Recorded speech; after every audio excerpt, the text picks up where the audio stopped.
Please be seated.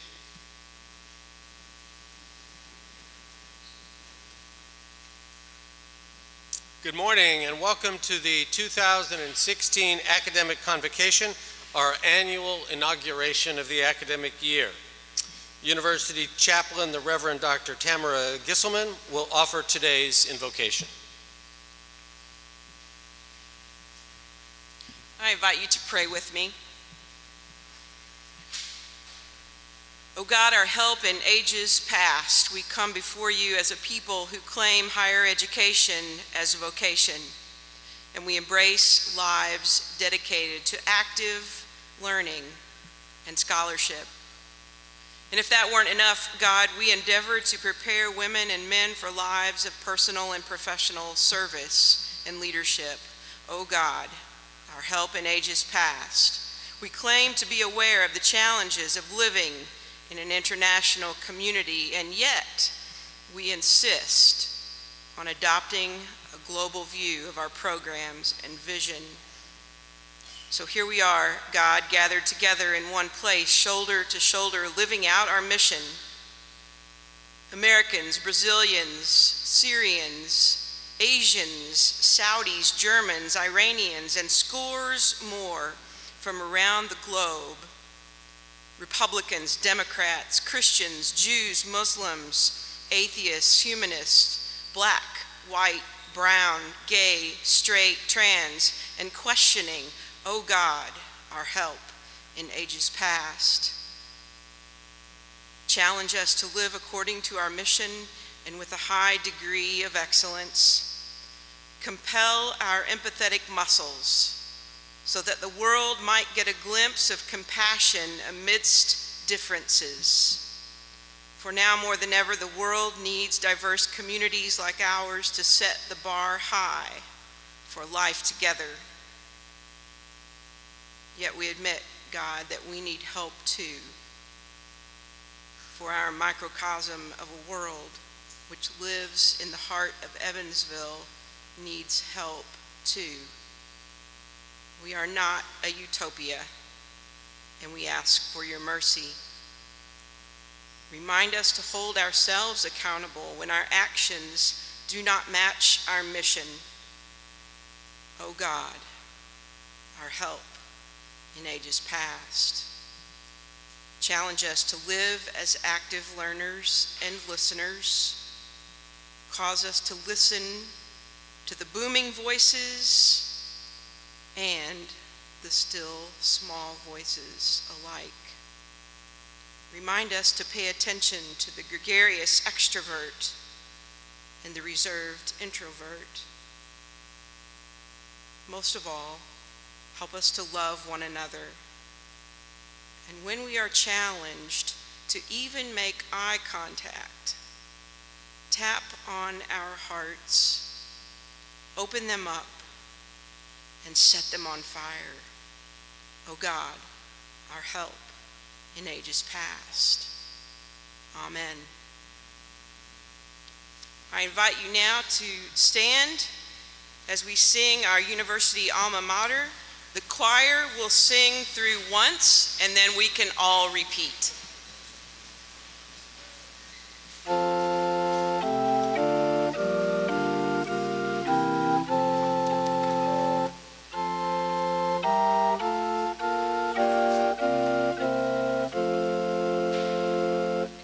School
Please be seated.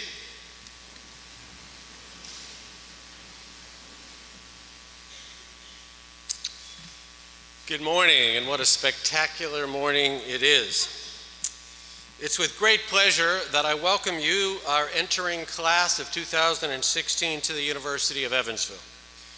Every year, it's my distinct privilege and pleasure to open the new academic year by extending a word of greetings to the newest arrivals to our UE community. As excited as you are about beginning your experience at the University of Evansville, I'm sure you're curious about what the next 4 years of your life will be like. First, the things you've heard so much about: a faculty and staff deeply committed to your welfare, an environment that enables you to grow further than you thought possible, a diverse array of student life and service programs. All of those are indeed real. We have shaped a campus community that is caring and supportive. Your faculty will quickly come to know you by name. Outside the classroom, the people in student affairs, or the Center for Career Development, or the Fitness Center here in Carson, or any other area where your interests lie, will soon get to know you as well. Be sure to take advantage of this array of possibilities available to you at UE. There'll never be another time in your life when you'll be presented with as rich a menu of activities as near at hand as you will at UE. Nor will you ever again be able to take advantage of them as free of family or career responsibilities as you are now. This is also a community in which you'll form lifelong bonds of friendship with fellow students, and for many of you, with faculty and staff and administrators. You'll meet for a pizza at Taroni's. You'll cheer together for the Purple Aces at the Ford Center, or at Black Beauty Field, or in the pool. You'll serve together in campus clubs and student organizations, and perhaps pray together in the chapel. You'll study and learn together, whether in the newly renovated Bauer Sir Heinrich Library, or the new McCarthy Greenhouse, or in the Ridgeway University Center late at night. Your new friends will be with you as you prepare for midterms, cram for finals, or simply put that finishing flourish on an important paper or presentation. And they may cry with you as you struggle with relationships, figure out how to deal with occasional disappointments, and try to figure out who you are and where you're going. However, even as you prepare to dive into the hurly-burly of campus life, don't forget the core purpose of a UE education. Make no mistake about it. The University of Evansville is at its core an institution dedicated first and foremost to your intellectual development. We want you to make sense of complicated issues, to challenge facile claims, to confront and solve difficult problems, to understand the difference between assertion and argument. In short, we want you to refine and expand your capacity to think. This is no small objective in a world that sometimes seems to encourage intellectual passivity and uncritical acceptance of sweeping claims about how the world works or ought to work.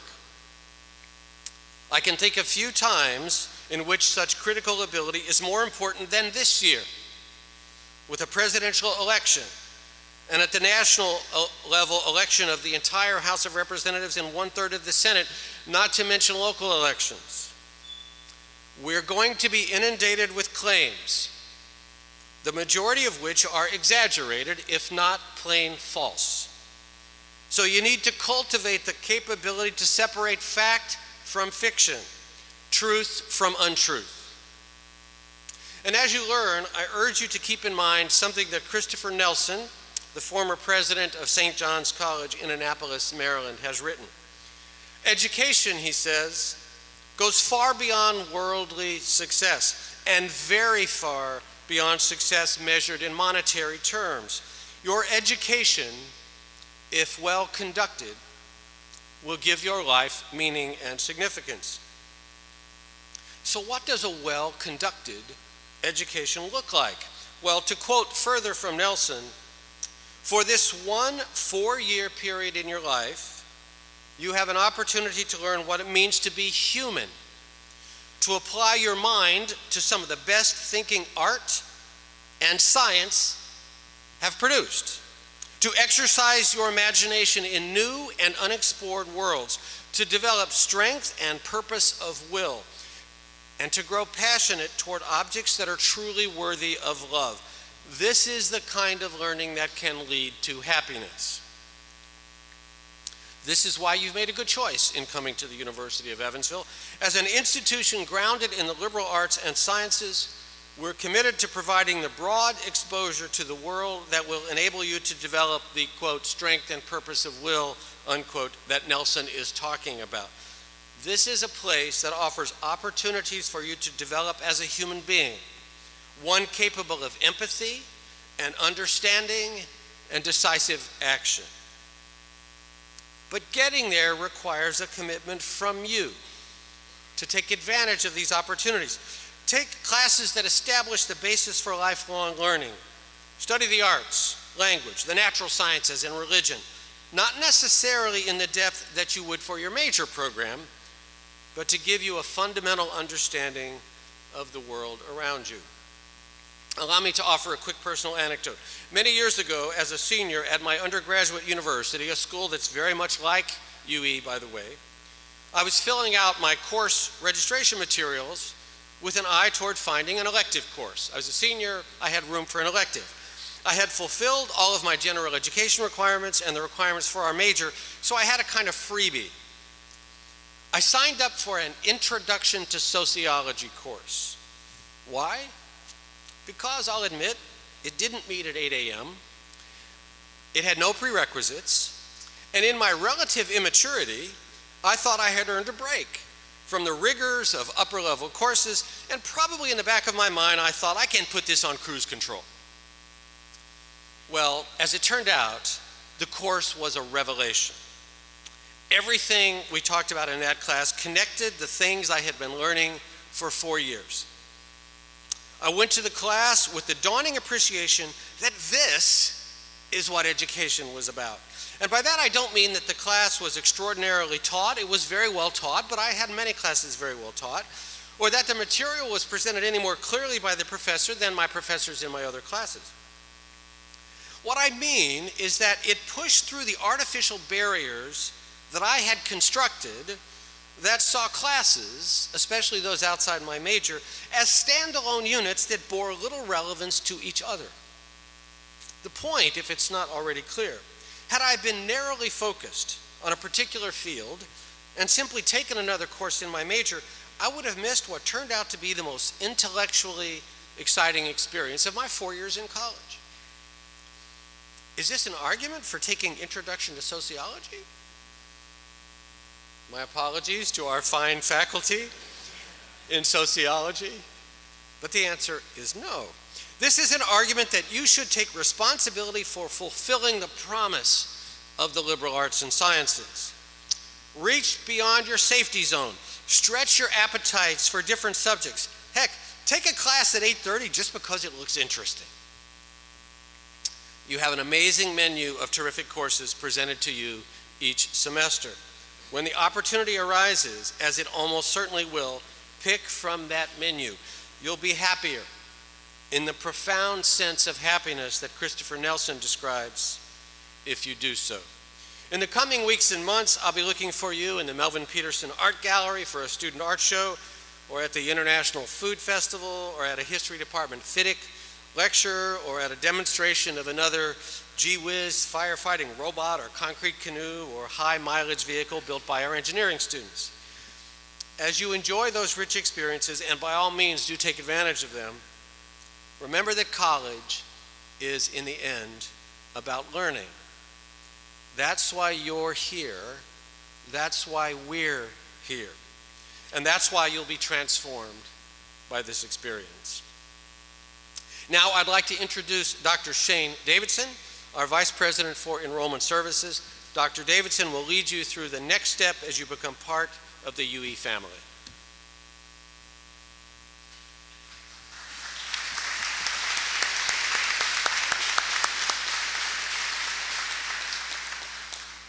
Thank you, President Kazee. I am honored to welcome you, the entering class of 2016, to the University of Evansville. The people surrounding you right now, your fellow students, UE faculty and staff members, represent a new family that will make an incredible impact on your college career. These people will celebrate your successes with you, support you during the tough times, and encourage you to accomplish more than you ever imagined possible. During your time at UE, you will form meaningful connections that will last a lifetime, all because you made the choice to enroll here at the University of Evansville. As a group, you are academically strong and very diverse, representing over 20 states and 30 countries. Some of you traveled just a few city blocks to come here. Others traveled thousands of miles or even crossed oceans to make UE your new home. You have the ability to transform the world for better. I challenge you to use your gifts at UE and beyond. Embrace the opportunities that arise during your time here and use them to make an impact on the world through your service and leadership. Now, to accept the entering class U of 2016, I invite Dr. Michael Austin to the podium, our Executive Vice President for Academic Affairs.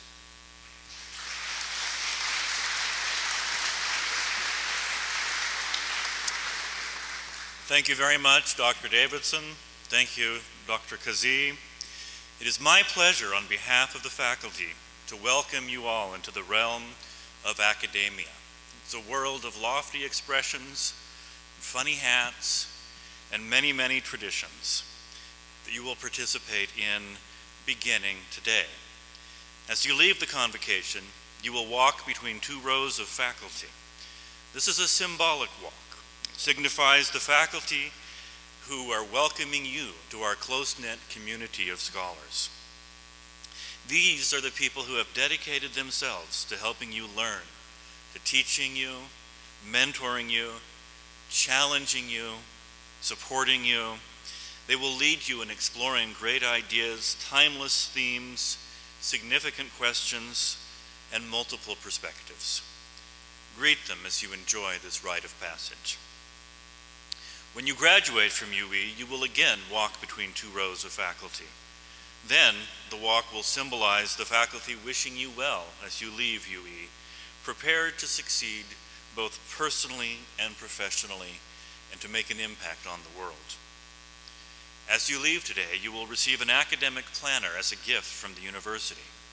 The planner contains valuable information on workshops, important dates, and policies. Some of you may have already received yours. Therefore, we encourage you to use them as your constant companion for academic success.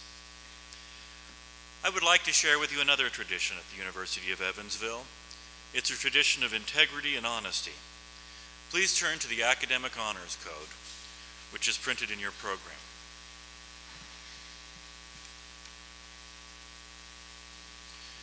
Today, you join a community defined not only by academic excellence, but also by its standards of conduct. Academic integrity has always been a hallmark, a tradition of the University of Evansville. The Academic Honors Code enables both students and faculty to pursue their scholarly pursuits in an environment of academic freedom. It's an environment that our students and our faculty both expect and demand.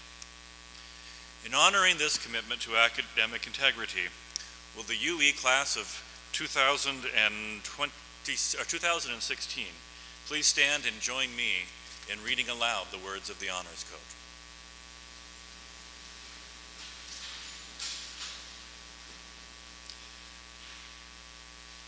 I will neither give, speak with me, unauthorized aid, nor will I tolerate an environment that condones the use of unauthorized aid.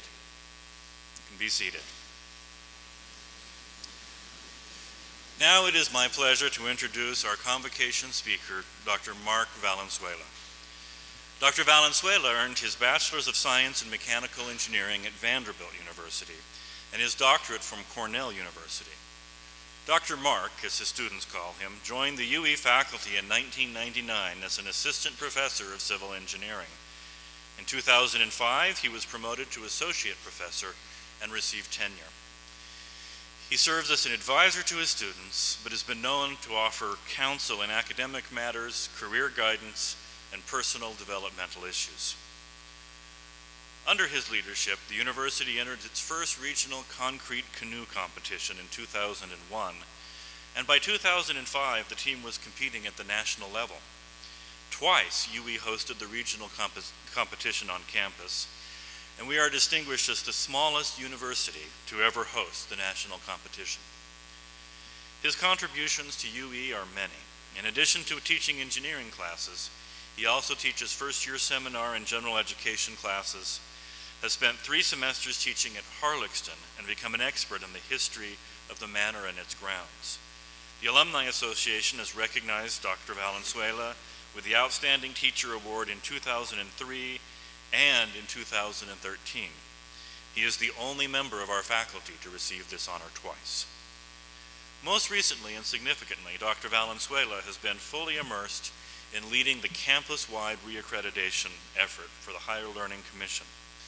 This has required a major commitment of time and energy, and his efforts and leadership have been handsomely recognized when last month we learned that the university has received an important confirmation from its accrediting body, ensuring that we operate in an arena of excellence and continuous improvement. In addition, last week at the fall opening session with faculty and administrators, Dr. Valenzuela was the first recipient of the ICAM Prize in recognition of his extraordinary contributions to the University of Evansville. I am pleased to welcome Dr. Mark Valenzuela to deliver the convention address.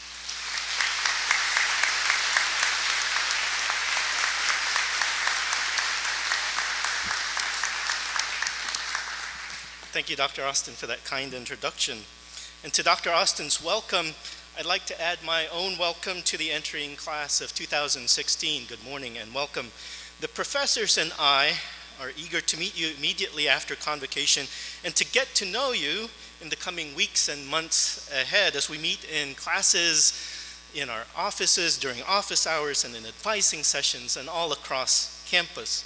Of course, we've met some of you already when you visited UE during an open house or on individual campus visits, when you and perhaps your parents tried to get to know more about us and we tried to get to know more about you. I'm reminded in particular of a campus visit this summer with a young woman who is about to enter her senior year in high school near Chicago, Illinois. And her dad asked a great question towards the end of our time together. It went something like this: Dr. Valenzuela, it sounds like you had an interesting path to choosing engineering as a major. How did you decide to become an engineer? And you'd think after all these years, I'd know how to answer this question, but I had this brief moment of panic because my path couldn't be summed up in the few moments that we had remaining. I wanted the Facebook option of saying, it's complicated. But his question threw me back to my 18-year-old self, and even though I had no idea where this story was going, I'm not even sure where the speech is going, I just blurted out, actually, I wanted to be an English major because I love to write. Instead, I chose a major that seemed much more practical and pragmatic to my 18-year-old self, engineering.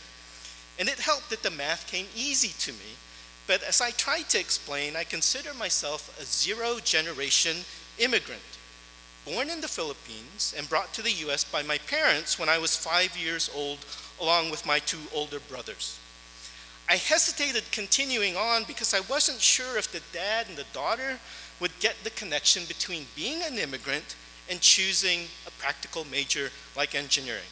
So I'm going to try again in this venue. Here goes. My parents took risks and made sacrifices to get my brothers and me out of a bad situation in the Philippines of 1972. And you can look that up in Google. And so the thought was, when I grew up, I wanted to be able to take care of myself. I didn't want my parents to worry, and when the moment came, I wanted to be able to take care of them. So thought my 18-year-old self. I'm not exactly sure how that answer went over for either the dad or the daughter. I didn't get the sense that they were immigrants to the US, but I could be wrong because you can never tell.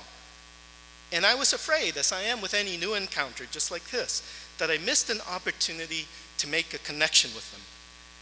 But as I processed all this, I realized that I needed to give the dad and the daughter some credit.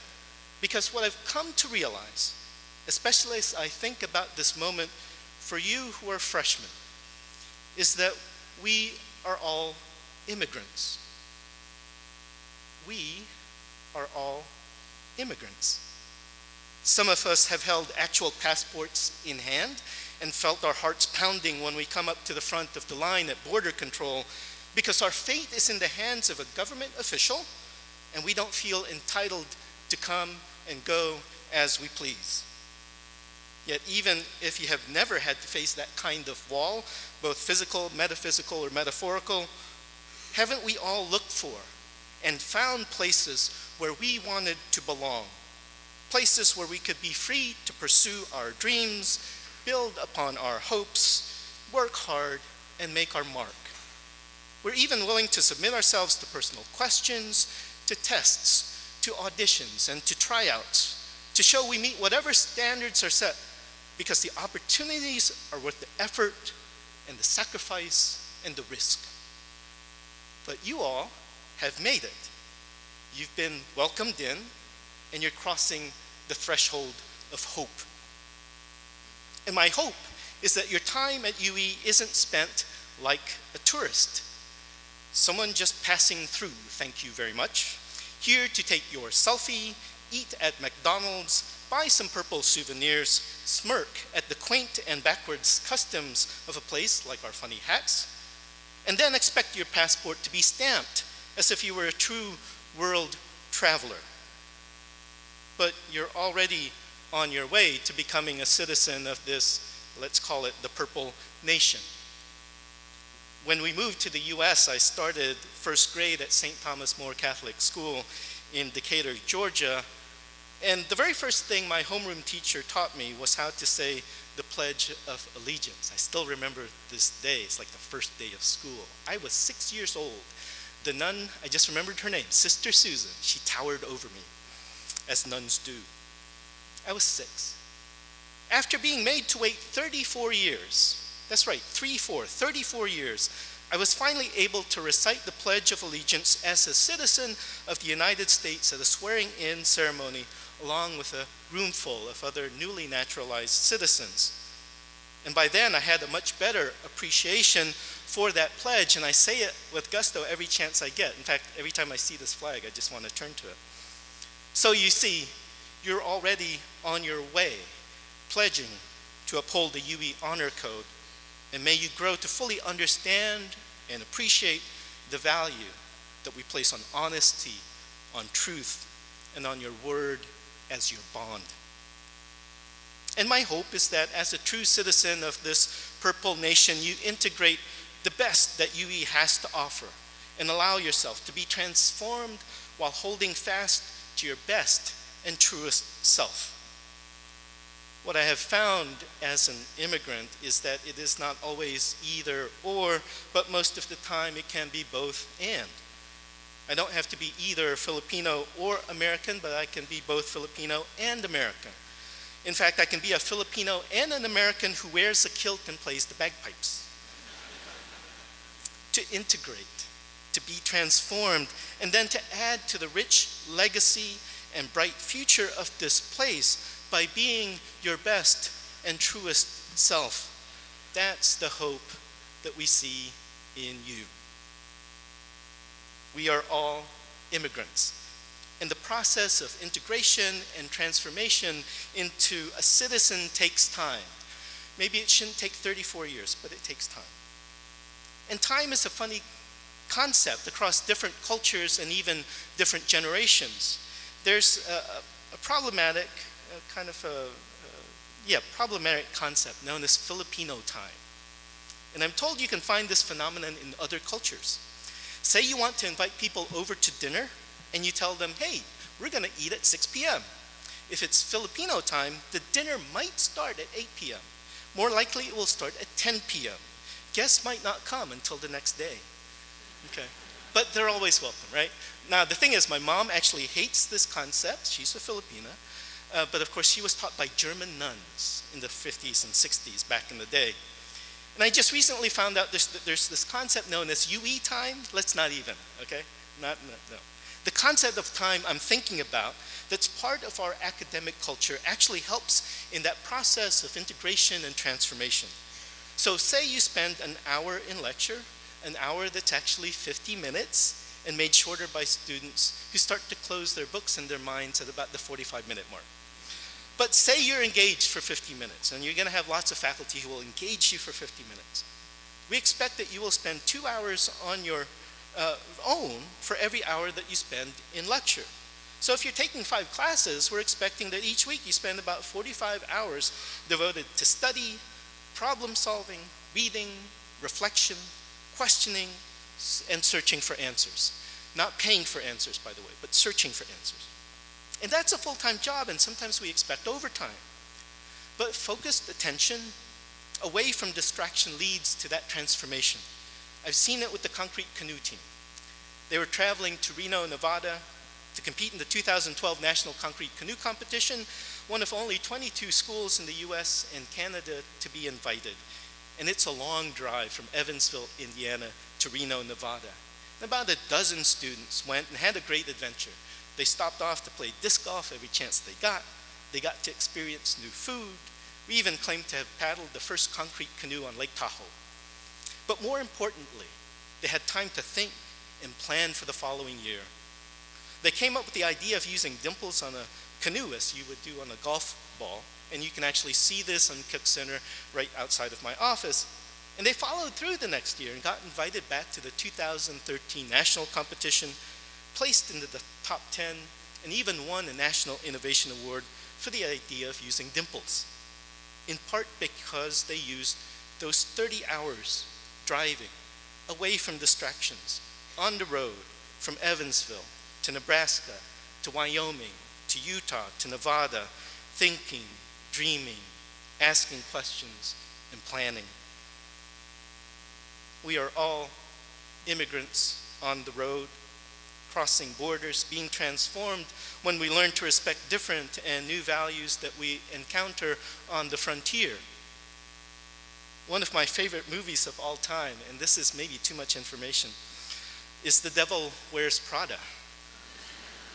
Way too much information, right?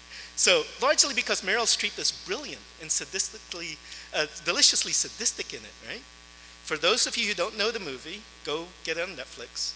It tells the story of Andy Sachs, played by Anne Hathaway, a recent graduate of Northwestern University who is transformed by her experiences but ultimately remains true to herself in New York City. She wants to be a journalist, but the first job that she lands is at a fashion magazine, Runway, as an assistant to its editor-in-chief, Miranda Priestley, played by Meryl Streep. There are lots of great scenes, but the one I'm thinking about goes something like this, so bear with me, especially if you're in the theater department. I apologize in advance. So Miranda and some assistants are trying to decide between 2 similar belts for a photo shoot, and Andy is standing there, played by Anne Hathaway, and she kind of laughs, she giggles, because the belts look exactly the same, and Miranda says something like this, "Something funny?" And Andy responds, no, nothing's, it's just that both those belts look exactly the same to me.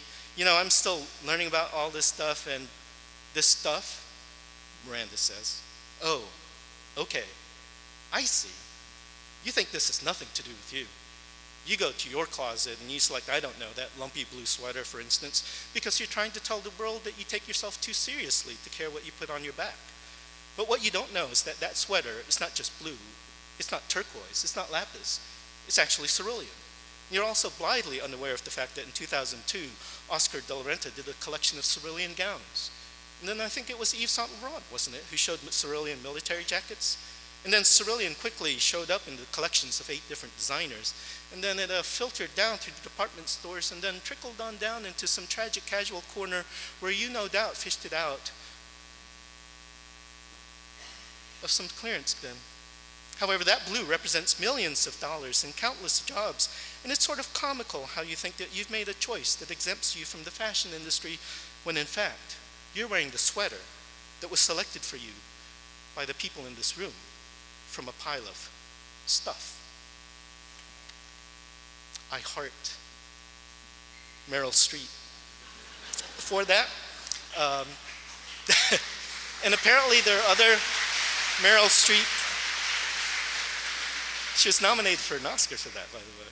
And there are a lot of ways to dissect and critique that scene, but it's worth pointing out, I think, that Miranda isn't dressing down Andy, so to speak, because she's ignorant, because she didn't know the history behind the color of her sweater.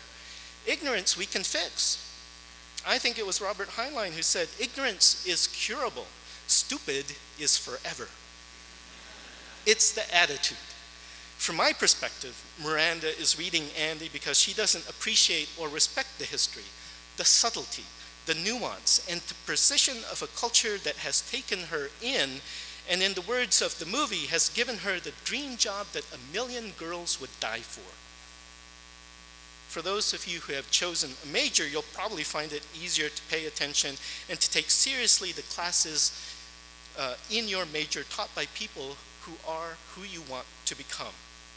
But being a citizen of this university asks that you allow yourself to be transformed by the beauty, the subtlety, the nuance and precision of fields of learning and study outside of your own major, being transformed into a citizen who is fully human and fully alive. We are all immigrants, and as a consequence of all that travel, we sometimes feel uprooted. I think we feel more settled when we can ground ourselves and connect ourselves to both the identity we were born into and the identity we want to claim for our own. As an immigrant, I've had to work harder to claim that Filipino part, especially in the South where I grew up. When we moved in the 1970s, there were only a dozen Filipino families in the greater Atlanta area, and one of the parlor games that we like to play with other Filipinos is Guess the Filipino. Okay, Guess the Filipino. Are you ready? We're gonna play. Actress Vanessa Hudgens, Disney High School Musical. Filipina or not Filipina? Filipina. Okay. Bruno Mars, the singer. Filipino or not Filipino? Filipino, yes, represent. I was surprised by this one from the TV show Glee, Darren Criss. Filipino or not Filipino? Filipino, yes. We're a small island country, but we're proud when we can point to the accomplishments of people we call our own. And it reminds us that even though the Philippines might be poor, we can make our mark on the world. You will hear more about the long line of UE alumni who have made their marks on this campus and on the world around us. Often they got their start working with some of the outstanding faculty we have here at UE, making groundbreaking archaeological discoveries in Israel, providing free physical therapy care to the homeless, the uninsured, and the underinsured, editing award-winning publications, helping women and minority-owned businesses gain access to microloans, or working with companies and institutions that want to implement alternative energy strategies to save the planet. We as faculty want to work with you in the classroom and on these projects because we know what it's like to come to a place like the University of Evansville, to experience culture shock, to know that joy of having your eyes opened and your lives changed, to begin to explore the mysteries of life that make it worth living. We are all immigrants, and we are all looking for a home. I remember flying into the Atlanta airport in 2009 after traveling abroad. I had just become a citizen the previous year, and I had a brand new US passport, hardly touched. And the border control agent asked me questions like, where have you been? What were you doing there? Do you have anything to declare? And after he was done checking all the documents that I presented, he returned my passport to me and gave me a smile and said the words I had never up until that point heard in all of my border crossings. He said to me, welcome home. I know the past few days you have been hearing the words, welcome. You've been hearing that a lot today. We say that, however, to tourists who come, to transient people, to guests, folks that we like to see leave later, right? Welcome. Today, I say to you, entering class of 2016, welcome home. Welcome home.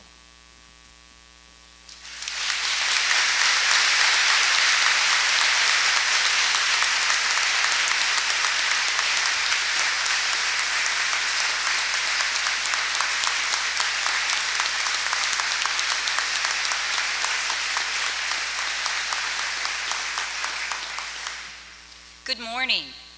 I'm Sylvia DeVault, Director of Alumni and Parent Relations, and a proud 1985 graduate of UE. Representing our 31,000 plus alumni is an honor for me. Those who have gone before you. On their behalf, I welcome you to UE. Welcome home, to their home too. Their connections, and now your connections to UE, are lifelong. Those who have gone before you have made UE what it is today. Our history is rich with people who care. I'll touch on just a few here. 162 years ago, we were founded, not here in Evansville, but in Moores Hill, Indiana, nearly 200 miles away, as Moores Hill Male and Female Collegiate Institute. John Collins Moore, our founder, valued higher education, even though he didn't have the benefit of it himself. He gave of his own land and money to establish the college. In 1917, the citizens of Evansville so wanted a university that they raised $500,000 in just 2 weeks to move Moores Hill College to Evansville. Helen Busey earned the first degree from Evansville College in 1921. Zara Priestley was our first African-American graduate in 1938. She went on to a long career in education right here in Evansville. The UE African American Alumni Association raised the funds to endow a scholarship in her name, benefiting numerous students to come. Those who have gone before you are still here to support you. Alumni show this support in a number of ways. UE Connect is a series of programs designed to grow the alumni network and make it accessible to you for your career and personal development. I'd like to introduce you to just a few of your UE connections. David and Jennifer Pollock, both biology graduates from the late 70s, sponsored 5 UE students this summer as research interns at the University of Alabama, Birmingham, where they're both on faculty. They also hired 2 others full-time this summer. They lend their expertise to UE's Science Advisory Council and have donated funds for equipment and scholarships here at UE. They care. Michael Gerlich, class of 1996, an executive partner at Fiduciary Capital in Frankfurt, Germany, hosted an alumni dinner in Frankfurt this summer, bringing together alums from 5 different countries. He cares. Pat and Paul Jones met at UE in the late 60s.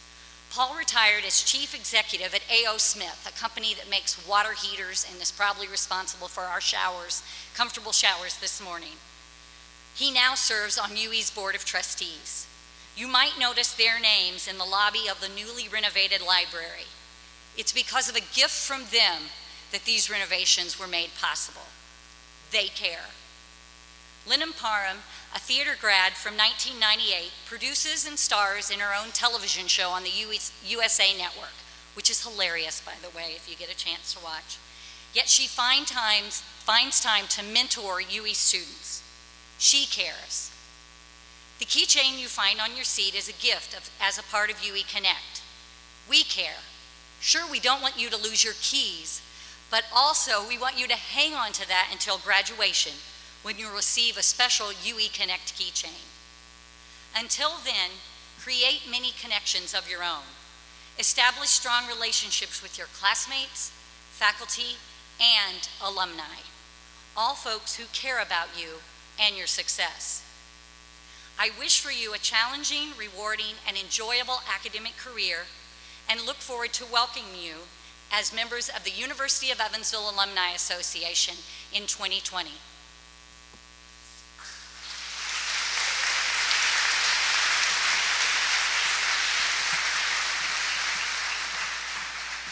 I invite you now to stand as you are able as we sing the Sesquicentennial Class Anthem. vocalist will lead us through, and then we'll all join in.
Students are invited to remain where you are, and you will be directed to join the processional. Go forth from this place to build up rather than tear down. Celebrate life and service to others, and may peace be upon us all. Amen.